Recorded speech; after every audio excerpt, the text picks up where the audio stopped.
મસાણમાં ભૂત બાંધીને રાખી મૂકેલા છે.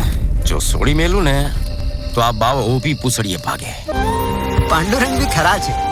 એમણે ભયંકરતામાં પણ દિવ્યતા જોઈ નારેશ્વરને. નમસ્કાર મિત્રો, સ્વાગત છે તમારું ફરી એકવાર ફિલ્મી હાર્દિક ચેનલમાં. આજે વાત કરીશું એક એવી ગુજરાતી ફિલ્મના ઓફિશિયલ ટીઝરની જે કોઈ સામાન્ય ફિલ્મની કહાની નથી, પરંતુ એક એવા સંતના જીવન અને આધ્યાત્મિક યાત્રાને પડદા પર રજૂ કરવાનો પ્રયાસ છે, જેમનું નામ છે ગુજરાતની આધ્યાત્મિક પરંપરામાં ખૂબ જ ખાસ સ્થાન ધરાવે છે. આ છે યોગીરાજ રંગ અવધૂતનું ઓફિશિયલ ટીઝર.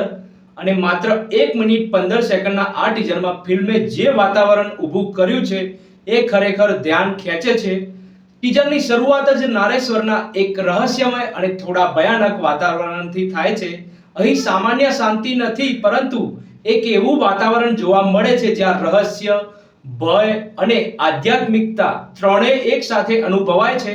ટીઝરમાં નારેશ્વર વિશે વાત કરતા એક સંવાદ પણ આવે છે, જ્યાં આ સ્થાનને ભયાનક અને રહસ્યમય જગ્યા તરીકે રજૂ કરવામાં આવે છે. પરંતુ ત્યારબાદ ફિલ્મનો ટોન ધીમે ધીમે બદલાતો જાય છે અને અહીંથી સૌથી ઇન્ટરેસ્ટિંગ વાત શરૂ થાય છે. જ્યાં કોઈ વ્યક્તિ ભય જોઈ શકે છે, ત્યાં કોઈ સંત એ જ જગ્યામાં દિવ્યતા જોઈ શકે છે. ટીઝરમાં આવતી આ વિચારધારા ફિલ્મના આખા વિષયને એક અલગ જ ઊંડાણ આપે છે.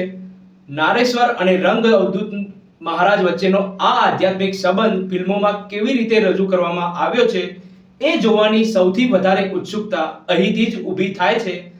અને મિત્રો, ટીઝરની બીજી એક ખાસ વાત છે તેનું મ્યુઝિક અને બેકગ્રાઉન્ડ સ્કોર. જ્યારે વિઝ્યુઅલ્સ રહસ્યમય બને છે ત્યારે મ્યુઝિક પણ એ જ એટમોસ્ફિયરને વધારે ગાઢ બનાવે છે. અને જ્યારે આધ્યાત્મિકતા ભાવના સામે આવે છે ત્યારે આખો ટોન એકદમ દિવ્ય બની જાય છે. ખાસ કરીને સંત તરફ આવતો સંવાદ, તમે ચિંતા ન કરો, ભજન કરો, સર્વ સામર્થ્યનું મૂળ ભજન, અને ત્યારબાદ તમારી ચિંતા એ કરશે. આ સંવાદ માત્ર એક ડાયલોગ નથી લાગતો, પરંતુ ફિલ્મના મૂળ સંદેશની એક ઝલક આપે છે. અને મને લાગે છે આ જ આ ટીઝરની સૌથી મોટી ખાસિયત છે. ફિલ્મ માત્ર રંગ અવધૂત મહારાજના જીવનની ઘટનાઓ બતાવવા જઈ રહી છે કે પછી તેમની આધ્યાત્મિક વિચારધારાને પણ એટલી જ ઊંડાઈથી રજૂ કરશે? આ સવાલનો જવાબ તો ફિલ્મ જોયા પછી જ મળશે.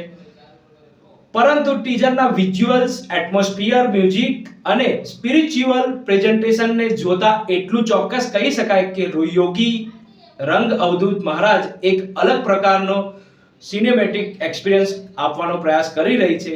મારા હિસાબે આ ટીઝરની ફિલ્મની આખી કહાની બતાવવાને બદલે તમને તેના વાતાવરણ અને આધ્યાત્મિક દુનિયાનો અનુભવ કરાવે છે. અને જો ફિલ્મ આ જ ગંભીરતા અને ભાવનાને જાળવી રાખવામાં સફળ થાય છે તો યોગી રાજ રંગ અવધૂત ગુજરાતી સિનેમામાં એક યાદગાર આધ્યાત્મિક ફિલ્મ બની શકે છે.